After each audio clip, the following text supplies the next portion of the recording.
Welcome to Kigali-Engineers-College.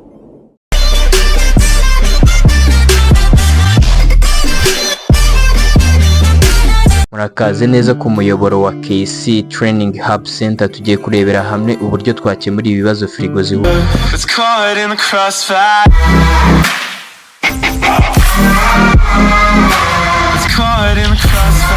So Frigo zihura n'ibibazo bitandukanye kandi byinshi, ariko bimwe mu bibazo zihura nabyo cyane ni gushya kwa moteri ya Frigo cyangwa kompreseri. Uburyo bwizewe rero bwiza no kumenya ko moteri yapfuye ni ukuyipimisha digital multimeter appareil.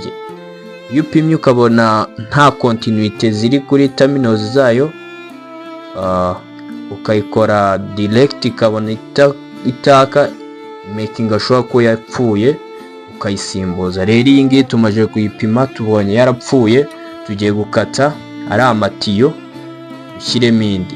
Izi ni materiel turi bukoresha. Iyi ni compressor nshyashya turi busimbuze iriya yapfuye cyangwa yahiye. Tugiye gukuraho rero iyi moteri yangiritse, dusimbuzemo indi nshyashya. Urabanza ugakata amatiyo aba ariho abiri. Hariho itiyo ya inlet n'itiyo ya outlet n'itiyo ya gatatu ya charging. Iyi ngiyi niyo tiyo ya outlet. Iyi ngiyi yindi ni inlet. Izi ni electrical connection twazikuyeho. So ubwo iyo urangije gukuraho amatiyo yawe, uba ugiye gukuraho ari amaburo.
Fashe moteri. Iyi ngiyi ni copper cutter, ikoreshwa mu gukata amatiyo ya copper.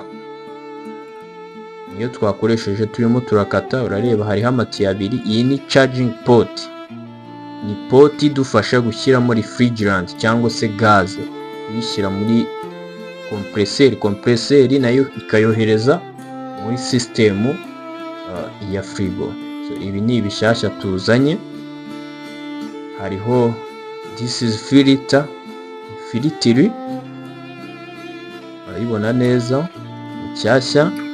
Hakaza iyi nipo idufasha, na ipo cyangwa nipre idufasha gucaginga refrigerant byoroshye. Iyi ni aya nama, iyi ni cover yabyo. Ari nama screws n'amaraba yo ku mountinga moteri ya Frigo. Izi port ebyiri nizo zinjiza, izindi zigasohora. Iriya ni charging yo gushyira refrigerant muri system yacu. So iyi ni screwdriver as tool and digital multimeter as equipment. Hano tukaba dufite iyo bita refrigerant tank, naga cylinder kaba karimo gaze ushyira muri firigo, ashyiraho umugozi, ubundi iriya nipo ikadufasha gukora charging of refrigerant zijya muri kompreseri ya firigo. Filtire twayishyizeho, igihe iri gukora charging making sure ko kompreseri yawe iri kwaka, kuko iyo iri kwaka iba iri gufata ya refrigerant iyohereza hehe muri system, kuko aba ari closed system. Muri condenser hose zigacamo zikagaruka muri muri moteri ya frigo ariyo compressor, cycle ikongera igatangira ikagihora iri repeatinga.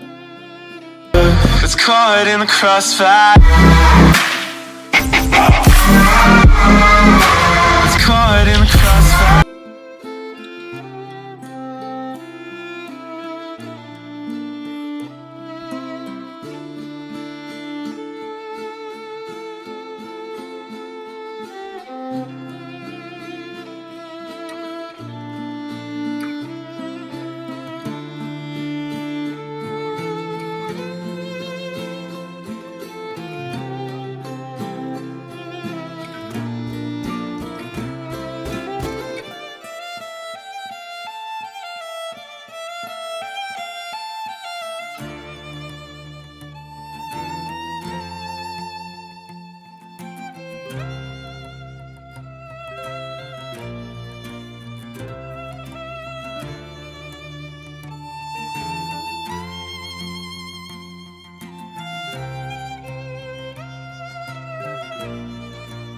So hano twasoje, moteri twayishyizeho irimo iraka kugira ngo ikomeze ifashe muri circulation ya refrigerant, kugira ngo frigo ikomeze wa mwuka uturutse hanze woherezwa na blower motor muri frigo ukomeze ujyemo konje, ari byo bidufasha kugira ngo ibintu twashyizemo bigume biri ku bushyuhe buri hasi y'ubushyuhe buri hanze ya frigo. So rero mu gihe ugiye gushyiramo indi refrigerant nk'igihe yashaje, frigo itari gukonjesha neza, magara umutekinisiye akoresha iriya nipo agafunga, akaza agafungura kuri tanka ye ya refrigerant, kompreseri icanye bikemerera ko za refrigerant nshyashya, ubwo ariko izindi aba yazikuyemo, akemera ko refrigerant nshyashya zijya hehe muri system yawe kugira ngo frigo yawe yongere ikore.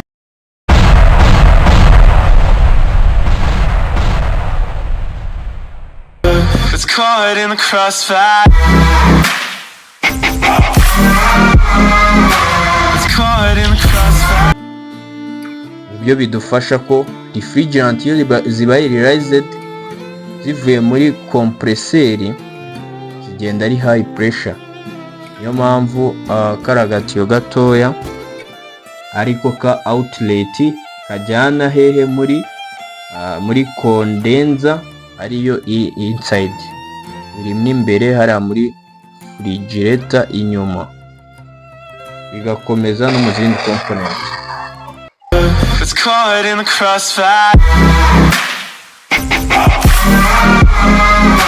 It's caught in the crossfire. Nkaho ari nshyashya, yongera ikonjeshe nk'uko ubishaka.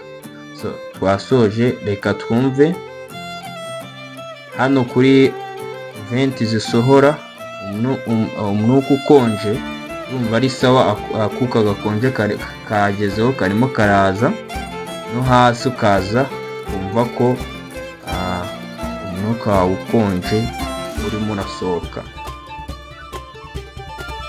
Nahanga ndumva ari sawa.